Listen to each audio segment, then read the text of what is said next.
Hello and welcome to Beijing, where Revo starts on pole from uCable and Casper LeBeau. Chris Cornwell starts fourth from Lars Leclerc and Marcus Nelson. Then following him is Kazuki Sim, Sebastian Ocampo, Ewan Puff, and rounding out the top 10, Devin Butler. Matthew Hart starts 11th from Nico Palomino and teammate Charles Fernandez. Then comes Vers Theo and Nunez Garcia. The Bogson and Linus Eriksson down in 17th from Daniel Bogdasarov and Sparks Y215. Your boy starts 20th from the Mercedeses and the Venturis. It's time to return to where the ERL started back in Season 1 for the final Triple Crown race as all 5 lights go on. And we are underway for the Beijing ePrix. A great getaway off the line then from Casper LeBeau.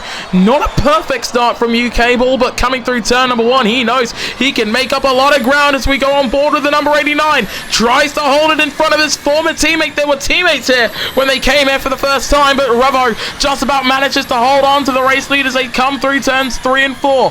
We ride on board with the 89 as they come through that hairpin. The Power Motorsport man unable to get anywhere near the pass, as that's a spin into the wall for Eriksson and for your boy, and it's carnage as they get back on the road. Sparks spins it round back onto the track. I think that's Zygmunt facing backwards in the number 5 car, but he does get it back on the road. It's Revo from uCable and Casper LeBeau with Cornwell and Leclerc making up the top 5. We ride on board with the 13 of Marcus Nelson, and he's attempting to try and close up to Lars Leclerc in front. They're coming up to the major braking point at the end of the straight, where a lot of overtakes can be made later on when 2 cars get a lot closer together. But as it stands, field still opting to run single file as we go on to lap 2. It's Revo who leads this race. He's got 60 wins under his belt, 1 in Monaco, which was his 60th. That's a record equaling race win as he sets the fastest first sector of anyone. He wins today. Not only will he get 10 million for getting the Triple Crown, he'll go down as currently the winningest ERL driver, standing tall at 61 race wins. But he's got uCable, winner in Seoul, right behind him, trying to stop him from doing that. Logitech Power, as you can see on the timing screens, changing up the fonts on the 89's timing board. I do believe that they will change it on the car itself. They did it for Kari Lopez when he joined their team in IndyCar, and this is out of respect for Kyle Busch, who unfortunately passed away last week. It is still definitely something that is hard to explain, as we are now on lap 3 of 14. But something that's a lot easier to explain is how this track itself has just not changed a bit since we first came here. The only major change was to the curbs. They flattened the curbs out between this race, I believe the 29th race to be held here on the streets of Beijing, and the first ERL race ever. The curbs are now a lot flatter. It allows the drivers to take them a lot more aggressively than they were able to before, because before it would just wreck the suspension. But again, everyone keeping it very clean out in front, single file. A lot of the teams seeming to opt towards a more strategic race. Cornwell having it off. That is with Casper LeBeau, the 2 FG Series champions. I mean, they tangled a lot back in Season 2 of the FG Series. Did not expect to see them tangle on the road. 12th then, coming back onto the track for the 96. 16th for the 34, coming back on the road. A lot of drivers now coming down into the pits, including uCable from 2nd, looking to try and get the undercut done. Hopefully not getting undone by a future full course yellow or God forbid, red flag. But as we ride on board with Kazuki Sims, tires don't look half bad at 30% coming out of that hairpin at the start of the 2nd sector. These Bridgestones seemingly holding up a lot better than the Firestones did in London or in St. Louis. And the lap here, only slightly shorter than at either location. We ride on board with the 21 of Matthew Hart, as that is a weaving Devin Butler. Got close to the wall. We've got yellows, and that is for a spinning Gabriella Barkson, hitting the Formula E zone barriers, and he hits Sparks. Looks like Garcia's been involved in a separate incident, and the full course yellows come out, as that is a spinning. It's a red flag! Red flag here in Beijing.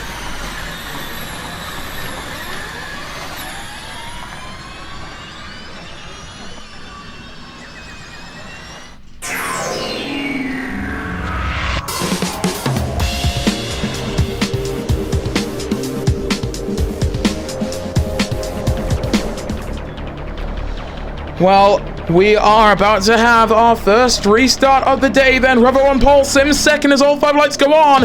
And we are back underway here in Beijing. U-Cable definitely feeling quite hard done by that red flag then, surely under that helmet. Revo getting a very good getaway there. Sims getting a very good turn 1 though. That 11 looking for the pass. Coming through turn 2. We ride on board with the 11. And he's staying right behind him. Looks for the lunge, coming through 5. Won't get it done. Matthew Hart up in 3rd. Now, the thing about these full course yellows, they reset the playing field. Verstio's had an off of the zone. And that is with Garcia. Dropped to near the back of the pack. And I think Hudson was also involved in that red flag, but was allowed to start in 6th. The U-Cable down in 8th. He was fighting with Revo. He was hoping his strategy and undercut could work against whatever Nord Hyperdrive was cooking up. But it looks like Nord, they probably were, Hyperdrive rather, they were looking to try and come into the pits at the end of this lap as Revo hitting 516 kilometers per hour down that straight. Unbelievable speeds that these cars are hitting with a lot of restrictions lifted. 8 to go, as that's a spin for Bogdasarov and for Garcia. Is that no? That is David 12 who went off the road down at that hairpin.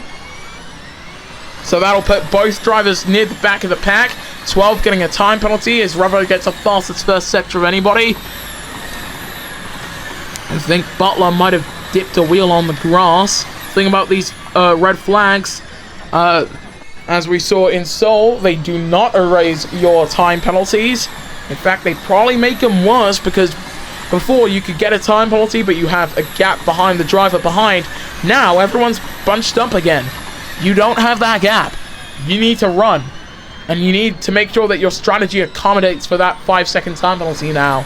Because before it would be like you're just racing the guy behind you. Now, you're, in the case of a Chris Cornwell, your boy, you're going from racing for good points to racing outside of the points when you come down into pit lane. Which is just not what you want to be in. As we go into half race distance then on lap 7. We get 1 lap closer to tribute to the late great Carl Busch. But that 21 of Matthew Hart doing a fantastic job up in 3rd for Kiro Raceco. When Kiro Raceco first got onto the scene in season 20, they scored a 5th place with Remy LeBeau. And while we saw where that 27 at the time would go, would win on his 3rd start, would win a championship in season 25, and while he's not doing too good in Champ Car, wherever he goes next in his ERL career, we're sure he'll do something fantastic. And this team, Kura Raceco, well, they've never gone on to win a Constructors' Championship. They've certainly gone on to have a lot more wins, even with their short time as Jaguar. That team has always been impressive. Devin Butler looking to close up to the back of his countryman. That was a bit too close as Sims gets past. A 5-second time penalty for Revo. Hernandez slams to the side of Devin Butler. What happened up front? That's the question on my lips. As the 7 then comes down into the pits. He'll serve a 5-second time penalty. Ezra's had an off. Oinkro Ezra off the road. Down at the hairpin. That's at the apex of the hairpin. What is going down at turn number 16? Nunez Garcia on the back of Casper LeBeau, and it's a very frustrated Casper LeBeau to be nowhere near the front of the pack. now in 9th place. Butler behind Hart. Matthew Hart leads those who have just come out of pit lane from Devin Butler and Revo. I mean, you tell this to one of your drunk friends and you wouldn't believe it. We've got a yellow down in sector 2, and oh! Sebastiano Campo's upside down. Ooh! And it's the same for Leclerc almost. It's chaos down in a straight line. The fact that they haven't flown a red flag for this, in my opinion, utterly ridiculous. But the cautions are ending. He got that car cleared away very quickly. So for the man in the top 5 in points, Sebastiano Campo will score none in today's race here in China. But we are back underway. A lot of drivers there getting quite a bit of damage. Revo got close to the back of Butler. Oh, he's tagged by Bogdasarov. Daniel Bogdasarov has just spun Revo around. And the 7, as Palomino gets a 5-second time penalty for tagging the 7-time champion. He came into this race with an indomitable points lead heading into this back half of the season. But now, with front wing damage, like never before seen on fresh softs as well. If Hyperdrive pull him in, that's his day effectively done and dusted with 5 laps to go. Kazuki Sims Takahata and Sims AAA TGR could be looking at victory. That would be a fantastic story, as he's on fresh softs as well. Some may say it's gifted to him. You have to be in the right position to get a race win opportunity like that, however. If he can stick the landing, this would be one of the greatest wins in ERL Formula E, at least in the modern era. U-Cable on the back of Matthew Hart. We missed the tribute because so much was happening, I'm sorry. But I do hope you at home might have partaken in it. Is that... Oh, that's a big wreck, and a red flag comes out. That's a big one. Coming through the snail.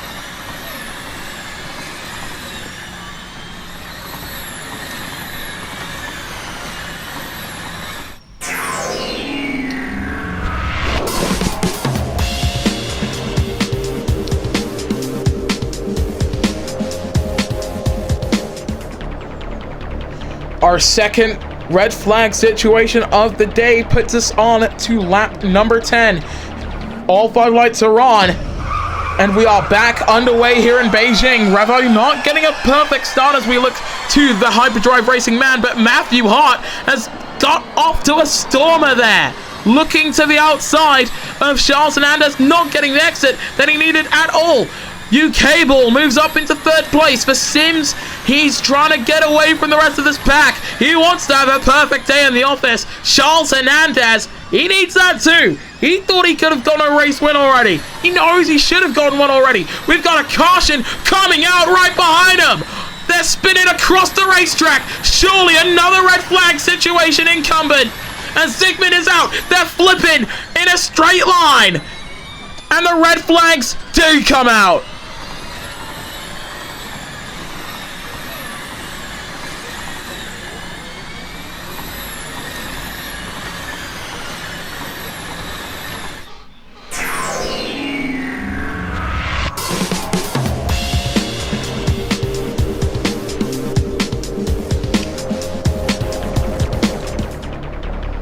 After yet another red flag situation, we've stacked up again. 20 cars, 4 laps.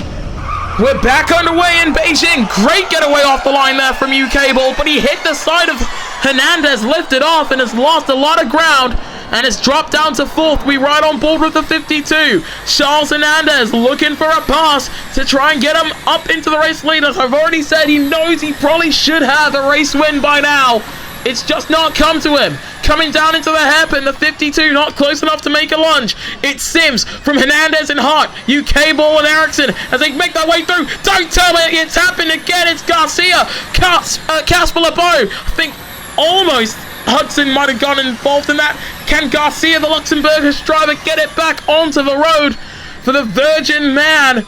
Already a race winner in Formula E. He'll get it onto the track. Sims leads the pack from Hernandez and Hart. Cable looking for a second consecutive race win after so long not being able to get any. And you can't count out this man in the 7. We believe his medium tires can get him to the end.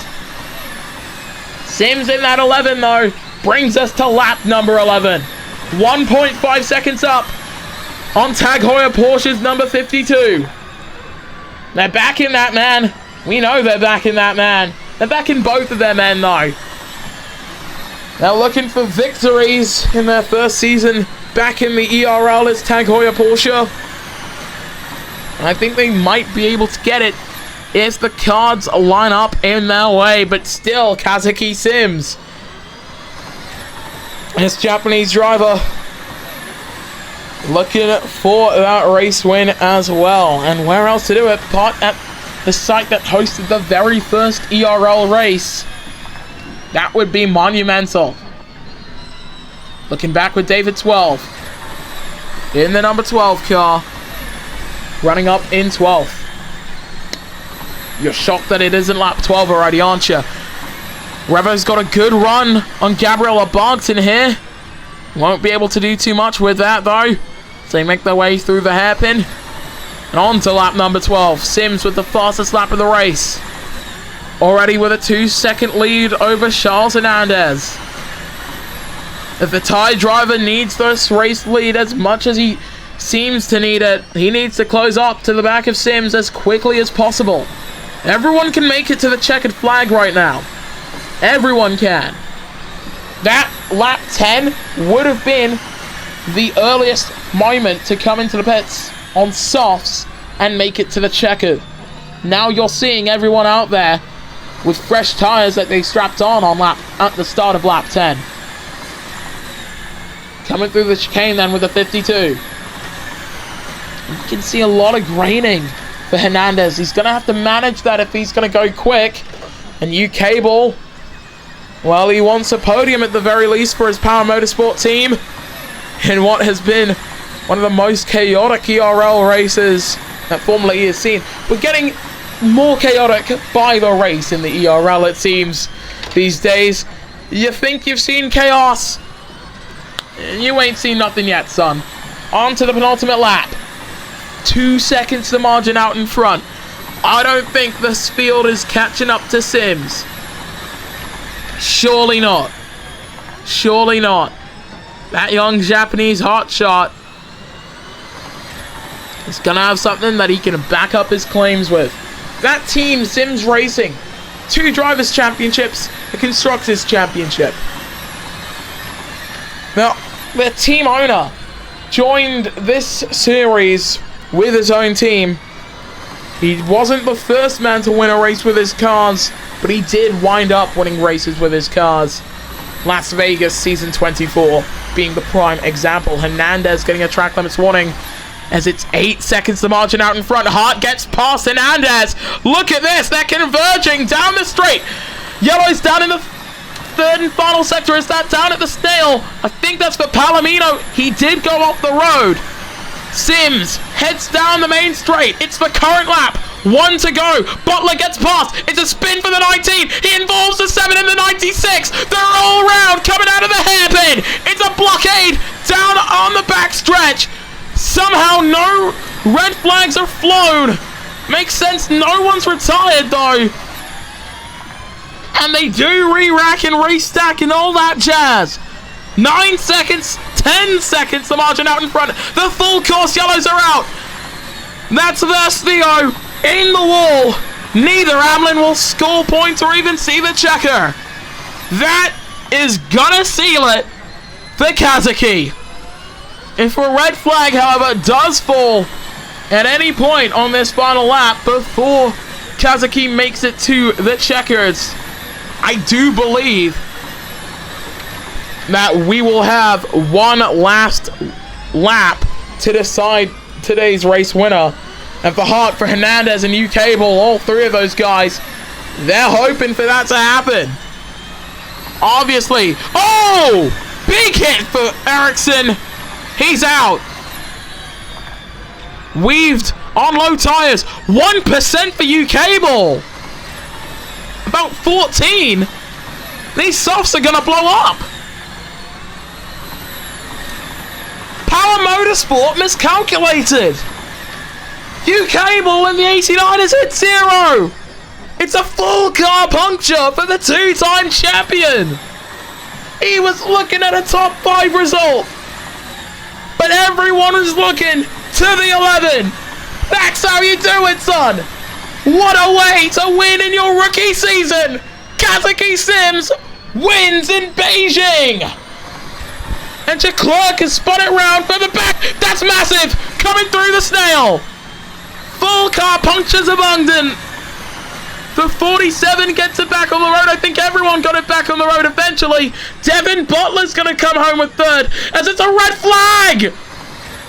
Is that the win for Sims?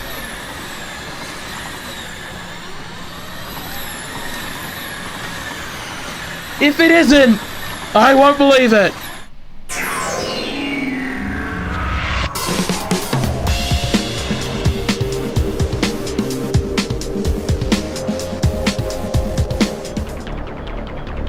I do not believe what I am seeing. The 5 red lights go on. And we're underway. It's one last lap to decide this Beijing ePrix. A final lap shootout. Hot goes to the inside through 1. Gets alongside, gets in front of Sims. Butler and U-Cable behind. They're looking to try and pounce as well. It's Sims from Matthew Hart as they come through the hip and they tangle. Sims is in the wall. It's a 1-2 for Power Motorsport. And it's a big shot there. Spinning down the straight. A full course caution as it's a flying Oinkro Ezra. No red flag flown. Devin Butler is the one who leads. I don't believe it. The caution waved. We thought it was over. Sims is at the back. Casper LeBeau is out of the race. And one of the most unbelievable Beijing ePrix is back underway. And this is the battle between the two Logitech powers. They won a 1-2. Hernandez might want it more. He goes for the lunge. They're both lunging for it. They weave back onto the road. It's a spinning. Everyone's spinning down at the final corner. Butler's going to come to the line and take home first. But if there's a red flag, it'll get ripped away from him. And it is a red flag. It's a red flag. I don't believe it again. We're going to go back racing, boys.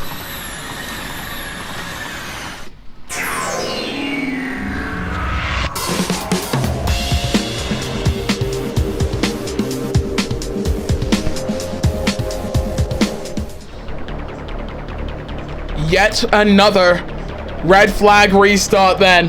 The 5 lights are on. The 2 Power Motorsport men on the front row were back underway for another green light checkered. The 89 gets alongside with his teammate. U-Cable into the lead. Hernandez moves up into second. It was a terrible start for Devin Butler off the line. We ride on board with the 27 of your boy, the Frenchman, moving up into 4th, but he's got a 5-second time penalty, as does Chris Cornwell. It's U-Cable out front from Hernandez and Butler. The rest of the field still close together, still oh so tight, but they make it through the hairpin. I think we're going to get a checkered flag result, guys. And it's U-Cable, the winner in Seoul, who not only will rip the win away from his own teammate, but from Kazuki Sims as well. The rest of the field getting through that snail quite cleanly. And I think that should seal it for the 89, running the tribute font for Kyle Busch. We thought it was over on the initial run to the checker, but it's not. It's not Sims. It's not Butler. It seems to be U-Cable, but they're still wrecking. But not enough. U-Cable will come home for his second win in a row.